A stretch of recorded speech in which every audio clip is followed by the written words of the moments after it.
today we have to read in the middle of a para, but then that's not a very good idea. So we'll go back to the para beginning, the Gita, making its call on the warrior nature of Arjuna. We'll read from there. Okay. We are still in the chapter equality. Remember, equality is a very, very important concept in yoga. All yogas will need equality. Not a single yoga will say equality is not important. Equality is absolutely important. Because equality means what? No movement. Absolutely no vital movement, no mental movement. Okay. Physical movement also, if it is there, it will not make any difference to your static condition in the vital. Absolutely dynamically static, not lazily static. Dynamically static. You are full of power and full of attention and full of concentration, but there is no movement, firmness. That is the equality. So, I'll start reading again from the beginning of the para, and we're going to finish it today. Okay, so Srimad is describing the Rajasic equality, I think. We'll see. So, I'm reading each sentence. The Gita, making its call on the warrior nature of Arjuna. Okay, remember, he is a warrior, but his reaction is that of a non-warrior. Okay, he's saying, I won't fight. The Gita, making its call on the warrior nature of Arjuna, starts with this heroic movement. If you remember, the equality, tamasic equality is the absolutely the withdrawal from the difficulties of the physical world in a very defeative manner, in a defeated manner. But that's the tamasic equality. But the rajasic equality is that which takes up the obstacle and conquers it. Okay? It goes out and conquers it. Okay, and becomes master of the difficulty. So, Gita, making its call on the warrior nature of Arjuna, starts with this heroic movement. Okay, you challenge the difficulties and face them and conquer them. It calls on him to turn on the great enemy desire and slay it. Desire is the biggest one, so you have to slay the desire. Its first description of equality is that of the Stoic philosopher. Stoicism, as I said, is a philosophy propagated in Europe by the Greeks. Okay? His name was Zeno, Z-E-N-O, and he was there at the peak of Greek culture, 300 BC. Okay? Even Sremna was there at that time in Greece. Stoic philosopher. Stoicism means what? Stoicism means facing the difficulties of life and pleasantries also, but without being absolutely disturbed, without being absolutely, you have to remain calm and quiet. Now, says this quoting from the Gita. He whose mind is undisturbed in the midst of sorrows and amid pleasures also is free from desire, because even pleasure can give you excitement. And excitement is a vital thing, and it is reacting. There should be no reaction at all. He whose mind is undisturbed in the midst of sorrows and amid pleasures is free from desire, from whom liking and fear and wrath have passed away. Is the sage of settled understanding. This is, I think,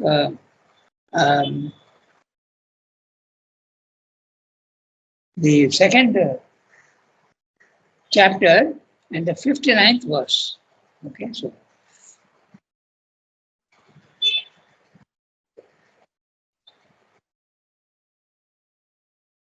yeah.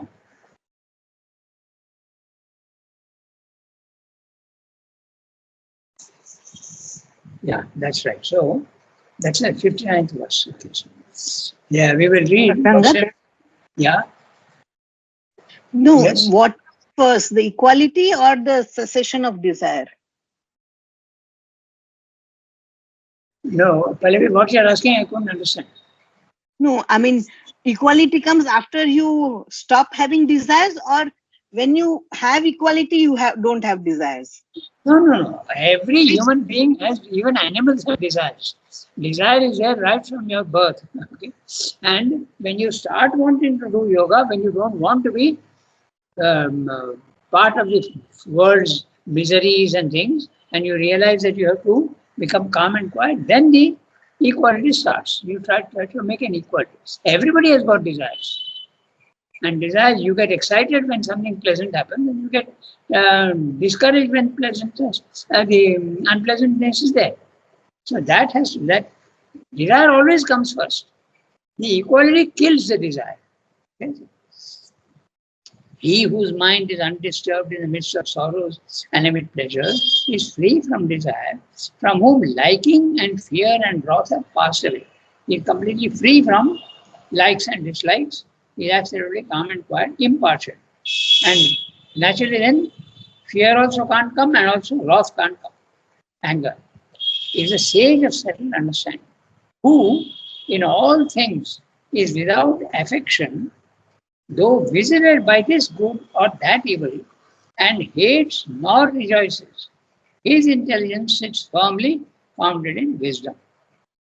This is the and then he says something very interesting. If one abstains from food, it says, it is the Gita, giving a physical example, the object of sense ceases to affect, but the affection itself of the sense, the rasa, remains. Okay? I think we discussed this last time. Okay? But the man who has got desire enjoys the taste of the rasagulla. He enjoys. And when he enjoys, desire is born. Okay? But the man who has conquered his desire, if he tastes the rasagulla, it is not that it is tasteless. The taste remains, but the attachment to the taste disappears.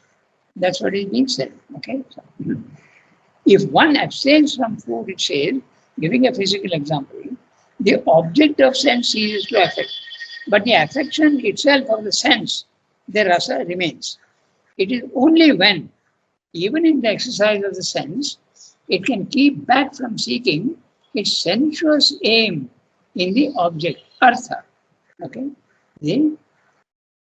and abandon the affection, the desire for the pleasure of taste, that of the highest level of the soul, is reached. The desire disappears. Taste doesn't disappear. In fact, taste starts coming from for everything.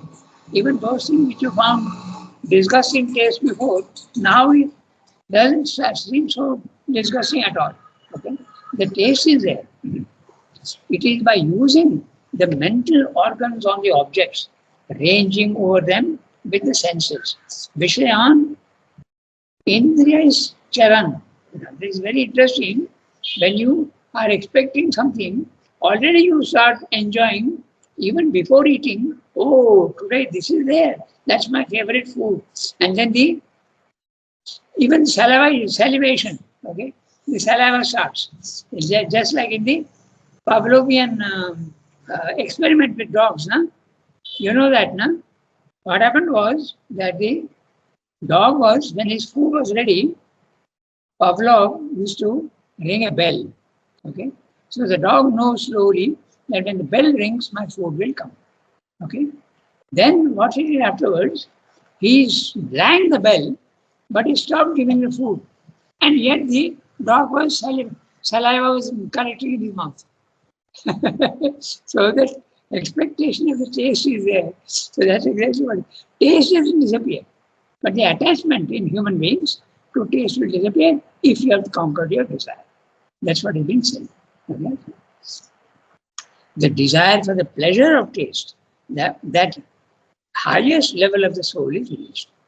It is by using the mental organs of the objects, ranging over them with the senses. Vishayan is objects of sense. Indriya is charan. With the senses, you are enjoying the object. You are looking at it, seeing how beautiful it is, and playing with the senses on the object, desired object. But with senses subject to the self, freed from liking and disliking, that one gets into a large and sweet clearness of soul and temperament in which passion and grief find no place. The substance of the vital becomes absolutely clear. Prasannata is the word used. Prasanna. Clear, absolutely. Transparent. There is no liking and disliking. Remember, liking and disliking gives a color to the vital.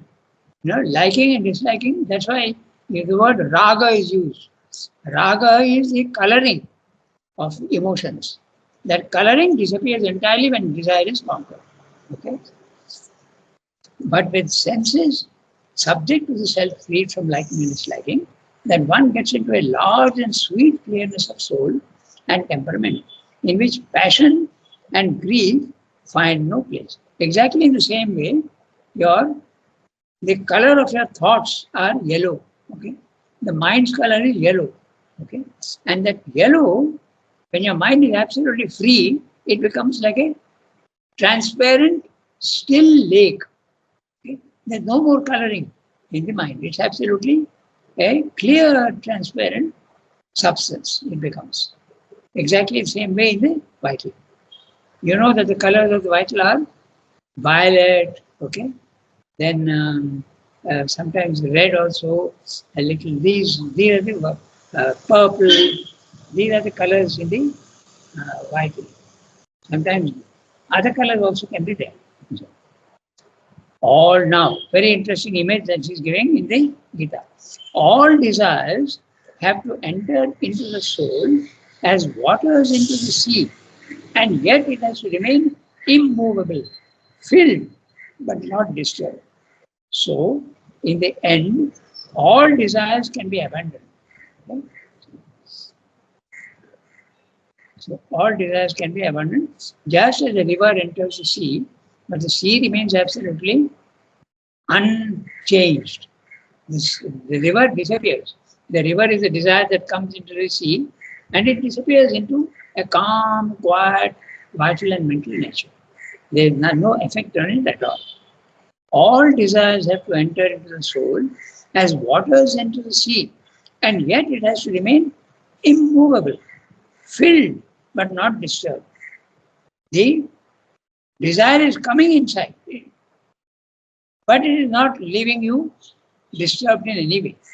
So, in the end, all desires can be abandoned. To be freed from wrath and passion and fear and attraction is repeatedly. Yes. What this sea is? This sea, enter into sea. What this sea is? Which is the sentence you are referring to? Huh? This one. Just we have just what all desires have to end. Sorry. Into this. All desires have to enter into the soul as the waters into the sea. Water into the sea. What is the sea? What comparison is? Which one is the sea here? It is the sea. Just as the river enters into the sea, the desire also is entering into the soul, actually vital, but the soul is absolutely undisturbed. It is a sea. It has to remain immovable, filled but not disturbed. Now it's clear? Yes, sir. Yes, sir. Yes, sir. What is the sea? It is a sea. That is sea. That is soul. That is soul. Yes. Soul. That is soul. Yes. Okay. Okay. But it's a question of literature. Grammatically, it means a sea. But if you want the image, if you want to use the image, it means the soul.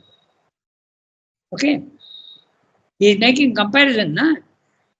There, on the one side, there is a desire entering into the soul, just as the river is entering into the sea, and the sea is not disturbed at all. Okay? So that's a comparison. It's a beautiful image. Okay? So it is the sea on one side, and it is the soul on the other side. Okay? The river is the desire, and the desire leaves the soul absolutely untouched, filled but not disturbed. So in the end, all desires can be abandoned. Now, to be freed from wrath and passion and fear and attraction is repeatedly stressed as a necessary condition for the liberated status.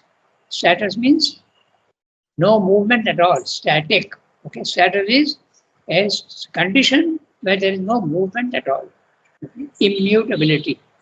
And for this, we must learn to bear their shocks. First, you have to learn how to bear the shocks. That is stoicism, which cannot be done without exposing ourselves to their causes. Ah, there you are. So, you should not run away from the things that are disturbing you. And I like to give the example of the Rasgulla again and again. So, if you are so attached to Rasgulla, you say, okay, I'll stop eating it. Okay. So, simply saying, no, you have to continue eating and attract the attraction to it. The desire for it must disappear. But simply saying, I won't eat Rasgullas doesn't solve the problem. Okay. The desire will continue to remain. You have only given up the physical action. That doesn't help at all. So that's what I'm saying. We must learn to bear the shocks, which cannot be done without exposing ourselves to their causes. Okay? So this should not be misinterpreted and say you want to conquer your desire for the Rasgulla, keep eating more and more Rasgullas. Don't interpret it that way. It is that when the opportunity comes, you don't buck away. You don't get afraid and say, no, I won't eat because I've got desire. That's not the way. The way is to distance yourself from the taste and the desire. Eat it as calmly and quietly as possible. Okay? That's all. To be free, that way. He who can bear here in the body the velocity of wrath and desire is the yogin, the happy man, because he is not disturbed in any case. Titiksha. Titiksha is the capacity to bear the shock. Okay? Titiksha, the will and power to endure, is the means. So titiksha is the first condition of equality. The second condition of equality, he will tell you later on, is you have achieved the static condition and you go to the self. That level 2. When your consciousness rises to level 2, you are not disturbed at all by anything because you are separated yourself from your body, mind, life, so nothing disturbs you. That is the second level. But that is equality, which Srimdo calls negative, because you are free from pain, but you are also free from pleasure, but you are not enjoying anything. You are free from both. Okay? Then you go to the third level and you start enjoying everything, okay, without attachment. So these are the 3 steps of equality. Titiksha, then the settled equality, and finally the capacity to enjoy everything. Okay, these are the 3 steps. The material touches which cause heat and cold, happiness and pain, things transient which come and go, these learn to endure. Is the advice of the Gita. Things which come, okay? Things transient which come and go. Note the word transient, because finally when the divine consciousness comes in, it is not transient anymore, it has to become permanent. Okay? So all things which are transient, you have to learn to endure. Be as little affected as possible by these things. It's not only physical things, okay? Insults, praises, okay? All these things also matter even more. One gets disturbed even more with that. The material touches which cause heat and cold, happiness and pain, things transient which come and go, these learn to endure. For the man whom these do not trouble or pain, the firm and wise, who is equal in pleasure and suffering, makes himself apt for immortality. He becomes fit for immortality. And what is meant by immortality? You realize that you are the soul and not the body, mind, life. And when you realize that you are the soul, you realize that you have always been existing and you will continue to exist. That is immortality. Immortality has nothing to do with the body at present. Later on it will be different, but at present, immortality is not of the body, mind, life, nor your personality, but the person, the soul. Okay? The equal soul has to bear suffering and not hate, to receive pleasure and not rejoice. Okay? Neither suffering nor pleasure should disturb you. Even the physical affections. By the way, the word affection, you have to understand correctly. Affection means love, okay, usually. But it's not used in that sense. To be affected, the result of outward touches on you, they affect you. The word is used in that sense. Okay?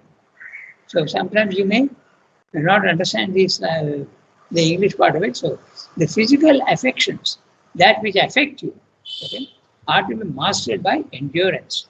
And this too is part of the Stoic discipline.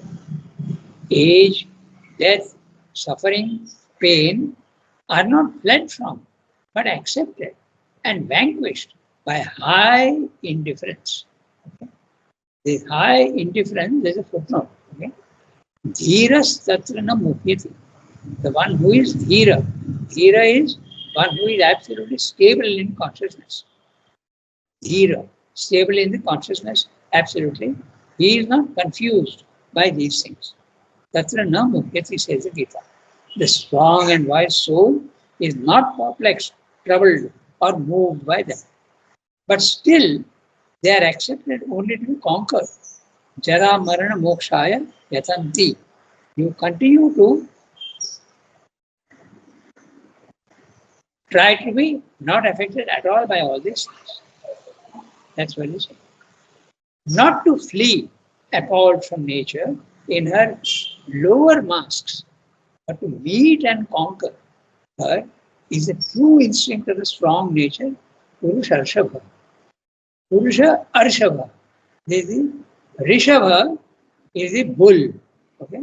And in Sanskrit, the bull is very often used as a sign of excellence. So Purusha, who is a Rishabha, okay, Purusha Arshabha, he is the they use the word leonine. But the word Rishabha means the bull. Okay? So the leonine soul among men. That means to say lion-like, strong, courageous, untroubled very easily, not troubled at all.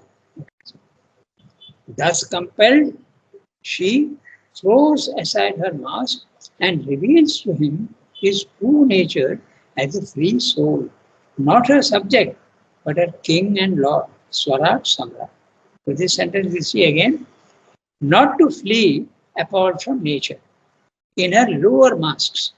What are the lower masks? The apara prakriti, the lower nature of the vital and the body, vital and mind. And that is where there is desire, attachment and ego. That is a lower mask. Because there is a higher mask for the nature, which is para prakriti. And that is the opposite of all these things. There is no egoism, there is no attachment, and there is no desire at all. That's the para prakriti, superior nature. Okay, so higher nature and lower nature is the word Srimanga uses. Lower nature is what normally human beings have, and the main characteristics of that are attachment, desire, and ego. Okay? So in the higher, none of these things exist. That happens when you go into the second level of consciousness. The higher nature starts its work already there. Okay? But the perfection comes only at the third level when you reach the supramental status. Okay? I read that last bit again. Not to flee from appalled from nature. This is what the weak man does. And that's exactly what Arjuna is doing. He is running away from his nature. Okay? His nature is to fight, but he is running away and saying, I won't fight. He is subject to the lower masks of nature. But to meet and conquer her is a true instinct of the strong nature, Purusharshava, the lion soul among men. Thus compelled, so when you stand back and control your own desires, attachment, ego, which means you are challenging your own weak nature, thus compelled, your nature, which is lower, now becomes the higher. She throws aside her mask. What is the mask? The lower nature. Lower nature of, as I said, attachment, ego, desire. Okay? These are thrown away. And she reveals to him his true nature as a free soul. That is a para prakriti, the higher nature. Not her subject, but her king and lord. Okay?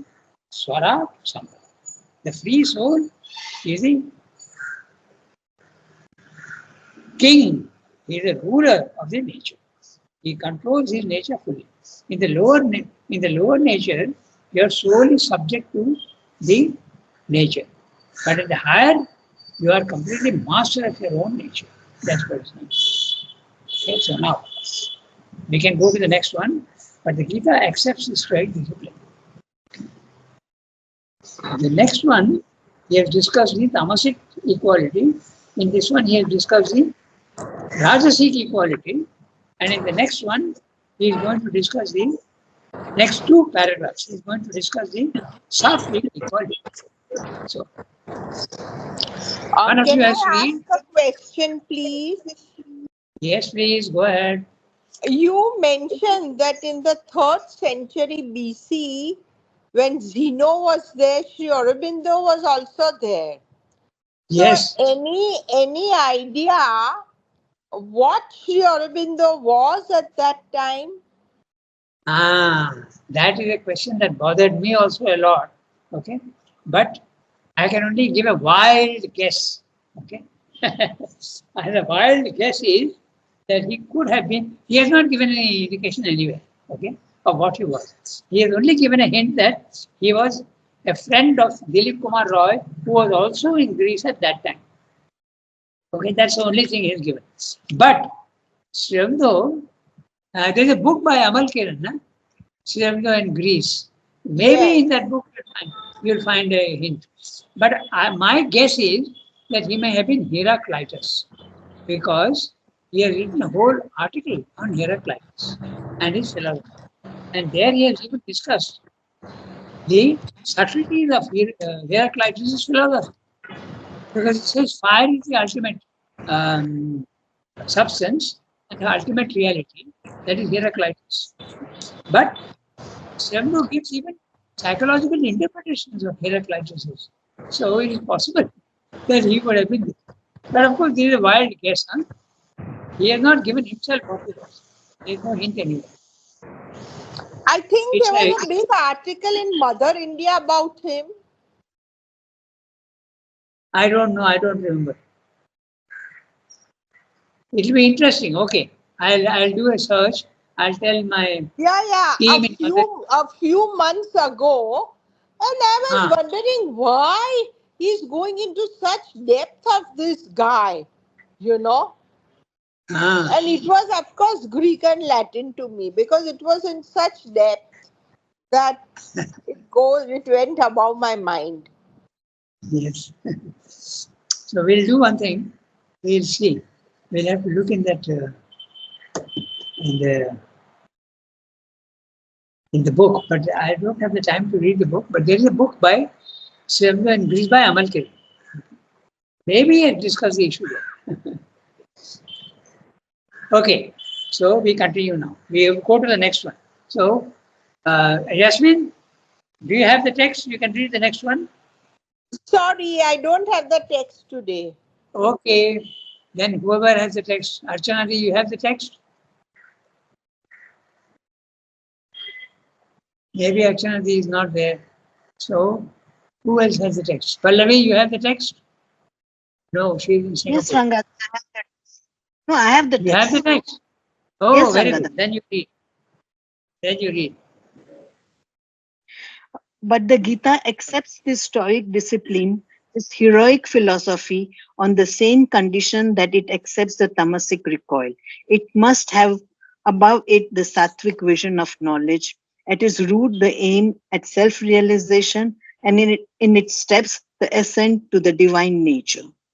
A Stoic discipline which merely crushed down the common affections of our human nature, although less dangerous than a tamasic weariness of life, unfruitful pessimism, and sterile inertia, because it would at least increase the power and self mastery of the soul, would still be no unmixed good, since it might lead to insensibility and an inhuman isolation without giving the true spiritual release. The Stoic equality is justified as an element in the discipline of the Gita because it can be associated with and can help with the realization of the free, immutable self in the mobile human being, param drishtva, and to status in that new self-consciousness, Isa Brahmi Sthita, awakening by the understanding to the higher, which is beyond even the discerning mind, put force on the self by the self to make it firm and still, and slay this enemy who is so hard to assail, desire. Both the tamasic recoil of escape and the rajasic movement of struggle and victory are only justified when they look beyond themselves through the sattvic principle to the self-knowledge which legitimizes both the recoil and the struggle. Yeah. So, Srendu is saying that the Gita accepts the tamasic recoil, the rajasic recoil, but of course the best one is the sattvic equality. So, and finally you have the spiritual equality. So, he's saying that although the tamasic equality is nothing like the true equality, still it's a starting point. Okay?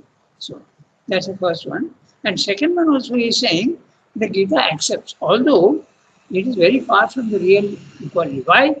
Because in the Stoic equality, you are cutting away all pain, but you are also cutting away all pleasure. Okay? So that may lead you to an insensitivity and a sense of indifference, but indifference in a very negative manner, not a positive manner. Okay? That means you are absolutely untouched by people's sufferings. Okay? You become insensitive. That danger is there in the rajasic equality, because you are not interested also. I'm not interested in everybody else's suffering, because you have conquered suffering and you are not interested. So the real thing you have to go, this suffering of others must affect you in this sense that you are sensitive to it, but not affected. Okay? When you are in the cosmic, this is a very interesting thing. When you are in the cosmic consciousness, okay, the suffering of others affects you. Okay? But that's why there are three levels of the cosmic consciousness. The first level of, when you are in the normal consciousness, you are not one with everybody. But when you go to the second level of the spiritual planes, if you are lucky, or if your nature allows, you will be in the cosmic consciousness, you will be sensitive to others' pleasures and also their pain, if you remember. As Srimdu says, in the cosmic consciousness, the pain of the deer being killed by a tiger affects you. The pain affects you. But also the exhilaration of the tiger also affects you. So, in the highest level of equality, you are sensitive to all these, but you are untouched. They don't touch you at all. But you are sensitive to it. It's very subtle. Okay? And the highest level of cosmic consciousness, you are not only untouched, but you also can cure the pain of others. These three levels are there. First, you are touched. Okay? I give you one example. Okay? The famous example in our spiritual literature, where the yogi is seeing a bullock being whipped, and the whip marks appear on his own back. Okay, physically, on a certain physical day, so he is affected by them. He feels the pain, even physically. That's the first example. In another example, which happened in the ashram, mother was one day in the playground, she was vomiting. Okay? And then later on, we came to know that she was thinking of a girl who had come from Sweden and who used to teach our girls calisthenics. From there, the mass drill started. Okay? Mass drill was, many girls used to come together and do one drill all together. So she was this teacher, and she was in Golconda, she was having a fit of vomiting. And mother was thinking of her, and she had the same reaction. So this is you are affected by the suffering of others. Okay? Even physically, vitally, and mentally also. But then another level you go, then you are sensitive to others, but you are not affected. You are not affected, but you are sensitive to others. So the rajasic equality, the sensitiveness to others may disappear. That is the danger which Srimdu is talking about. We'll go through the text and we got 5 minutes, we'll go through the text, and that's what he's saying. And the third level of cosmic consciousness, you have the power to even change the suffering of others, to relieve the pain of others. Okay?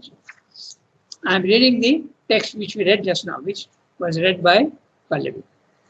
But the Gita accepts this stoic discipline, this heroic philosophy, which is it?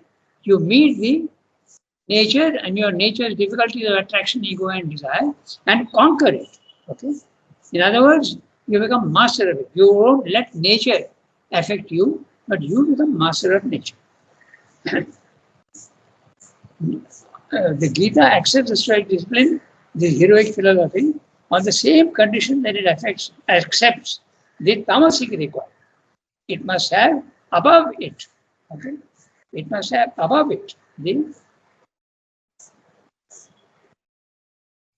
sattvic vision of knowledge, at its root, the aim at self-realization, and in its steps, the ascent to the divine nature. So, very clearly, he's telling you, above you, you have not yet realized it, but you have the sattvic vision of knowledge. Okay, and the root, the aim in you is very, very clear. You have to realize your soul, and in its steps, the ascent to the divine nature. So this stoic discipline is one of the steps to the divine nature. A stoic discipline which merely crushed down the common affections of our human nature, although less dangerous than a tamasic weariness of life, unfruitful pessimism, and sterile inertia, because it would at least increase the power and self-mastery of the soul, would still be no unmixed good. There is a lot of good in Rajasic equality, but it's not unmixed. And simply explaining why. Since it might lead to insensibility and an inhuman isolation without giving the true spiritual release. So, the tamasic recoil can end in a weariness of life. You get tired of life. Unfruitful pessimism. Okay? You are pessimistic, but it leads nowhere. And sterile inertia. Note the very interesting, weariness of life can even end in suicide. Okay? So, it's a dangerous thing. If you are tired of life, you want to get out of life. That can happen. Unfruitful pessimism. Oh, existence in the physical world is of no use at all. But what's the solution? So it's a sterile condition. Sterile, it doesn't produce any result. Inertia. Then what about the Rajasic equality? It can make you insensitive. So both these are accepted as starting points, but they are not the final. The Stoic equality is justified as an element in the discipline of the Gita because it can be associated with and can help to the realization of a free, immutable self in the mobile human being, param drishtva. Param drishtva, when you have the realization of the soul, when you see it, then you get the real equality. Okay, it can help. The Rajasic equality can help to the real realization of the self. And to status. And status means absolutely no movement at all in the self. In that new self-consciousness, Esha Brahmi Sthiti. When you are in the second level of consciousness, the second level of existence, the spiritual planes, that's a Brahmi Sthiti, the Brahmic condition. Now, Srila is quoting again, verse 72 from chapter 2. Awakening by the understanding to the highest, which is beyond even the discerning mind, put force on the self, by the self, to make it firm and still and slay this enemy who is so hard to assail, desire. So, when you go to that level, you have to continue to slay the desire. Both the tamasic recoil of escape and the Rajasic movement of struggle and victory are only justified when they look beyond themselves through the sattvic principle to the self-knowledge which legitimizes both the recoil and the struggle. The recoil is the tamasic equality and the struggle is the Rajasic equality, but you have to go to the third level of equality, which is the perfect one. Okay. Now exactly 8:40, so we have to stop here today. So next time we will take up the Satviki equality. What is meant by that? It's almost one page, and we will take it up next time. Okay. So equality first. Yeah. Au revoir, everybody. You can see. Merci beaucoup. Okay. Au revoir. Equality has got so many stages. Bonjour, Ranganath. Bonjour. Au revoir, everybody. Au revoir. Au revoir, sir.